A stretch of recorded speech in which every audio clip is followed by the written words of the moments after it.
Folks, the Buffalo Bills are set to face off against the Pittsburgh Steelers on Saturday evening, and here are all the things that I am really hoping to see from this organization. Don't get me wrong, we've had a lot of heartbreak and anxiety-ridden news hit the forefront of the Bills Mafia community. However, if they can go out and show me a solid performance in response to that, I'll be feeling a hell of a lot better than I did after the conclusion of week 1. Guys, by the way, do me a favor, like this video, subscribe to the channel, and turn on those bell notifications. I put out NFL and Buffalo Bills content each and every single day on each and every single platform known to man.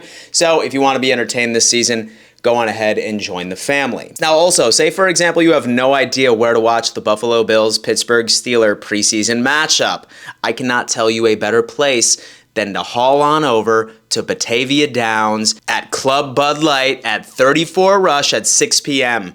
to watch everything. I'm talking food specials, drink specials, inspired by Thurman Thomas, one of the greats in general. It is the go-to place, has one of the biggest big screen TVs I've seen in my entire life, accompanied by 32 more. You're going to be seeing every corner, every inch of this game. It's right next to the gaming floor. You can't miss it. And for all of you Buffalo Bills fanatics, the Legends and Stars Sports Expo over at Batavia Downs, dates are set, baby. It's each and every single year they have current Buffalo Bills, they have legendary Buffalo Bills, and all of the stars will be announced throughout the next coming week. So if you want to get your ticket in advance, go on ahead and hit that link in my description. It's Batavia Downs, Club Bud Light at 34 Rush, the only place to watch Buffalo Bills games this year.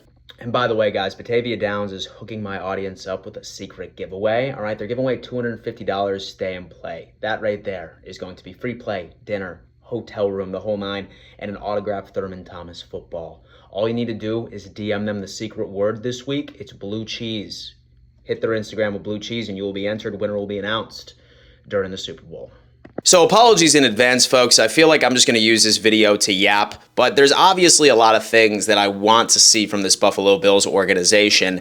And I think number one has to be the development of Dorian Williams. Now, we all were absolutely heartbroken from Matt Milano likely being out all the way up until December. If you were to ask me, I don't think we're going to see him at all this year, and quite frankly, I don't see him ever wearing a Buffalo Bills uniform ever again. His contract runs out of guarantees after this year. I could totally see Brandon Beane moving on. However, one of those prerequisites, of course, is Dorian Williams stepping up and taking his place as the strong side linebacker. Yesterday, we got a scare that Dorian Williams was looking over at trainers, but based off of my research early this morning, it appears like he is still a go for the Saturday evening matchup. Dorian Williams has some of the best measurables. Now, he has shown exceptional flashes in pass coverage, exact same thing that Matt Milano has displayed throughout his career in Buffalo. So show me Dorian Williams. Last year, all of us were terrified that Terrell Bernard, a second-year linebacker, was going to be filling the shoes for Tremaine Edmonds. Now it is time for Dorian Williams to step up and show this coaching staff knows how to develop these young men. We saw the flashes, still some rookie mistakes last year. He's been doing well in camp. Prove it to us in actual regulation, or at least give us a taste. Number two, ladies and gentlemen, give me, for the love of God, Cedric Van Pran Granger first team reps.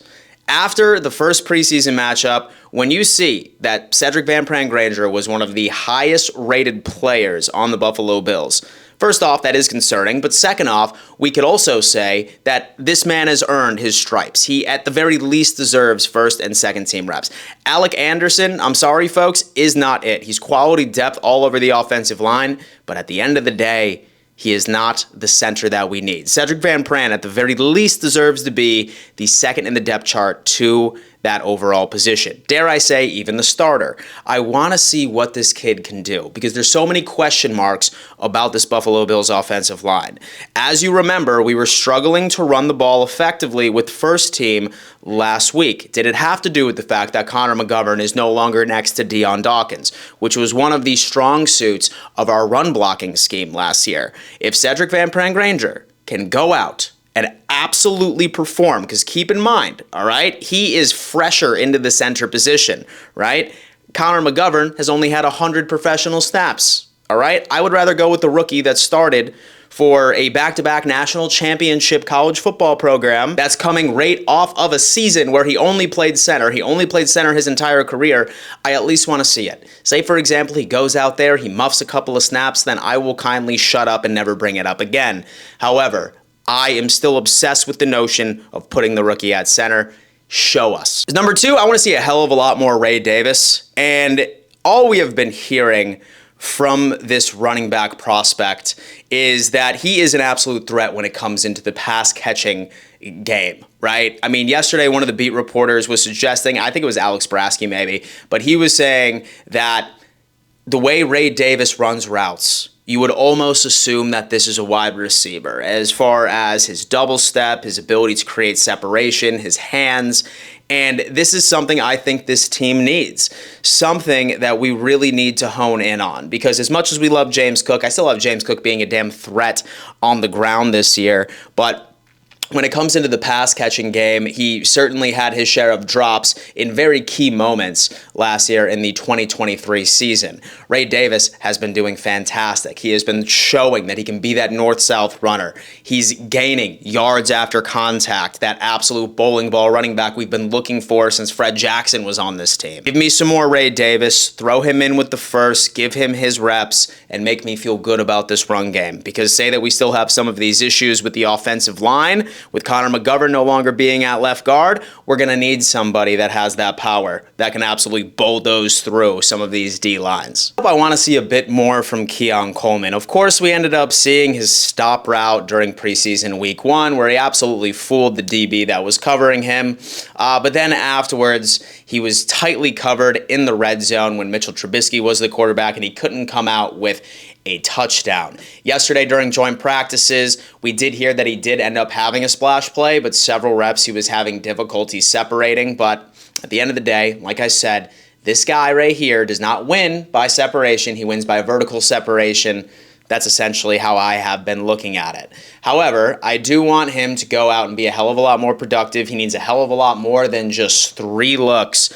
And show us him in the red zone. I know that he had 2 opportunities last week, but keep hammering it in, because I feel when it comes into rookies, I feel like you need to give them that confidence early. And I don't want that giant elephant in the room as he is embracing the start as the regular season. Get him familiar with getting into the end zone, get his confidence up, and let's hit the ground running for the regular season week 1. Next up is going to be defense in a whole.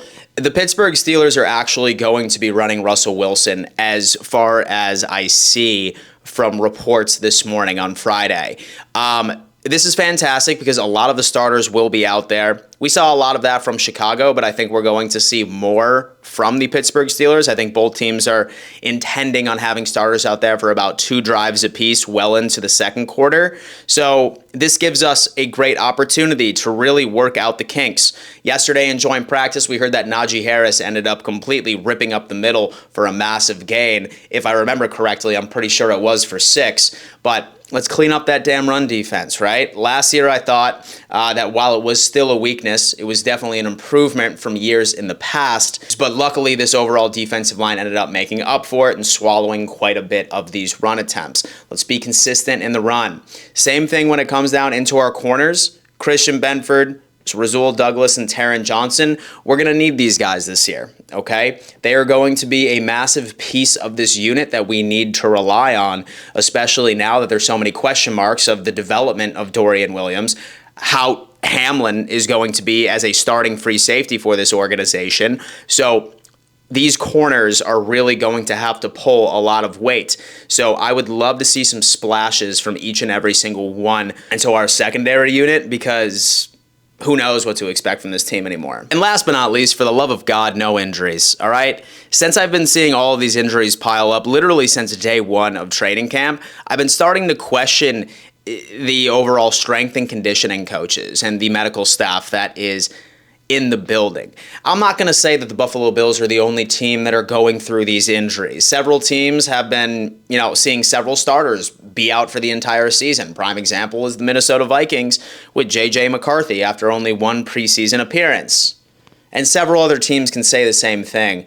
But maybe I'm spoiled from the 2020 year where absolutely nobody was injured. We had a full bill of health for the most part.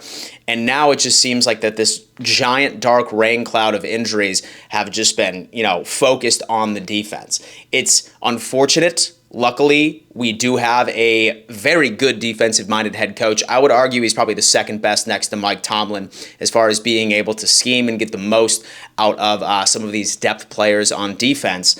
However, as long as that damn rain cloud stays away from any offensive player, I am going to be a happy, happy man. Folks, please do me a favor. Sound off in the comments and let me know everything you are going to be looking for during the Buffalo Bills and Pittsburgh Steelers game. Just a reminder, make sure you turn on those bell notifications because I am going to be live for my play-by-play reaction against the Pittsburgh Steelers.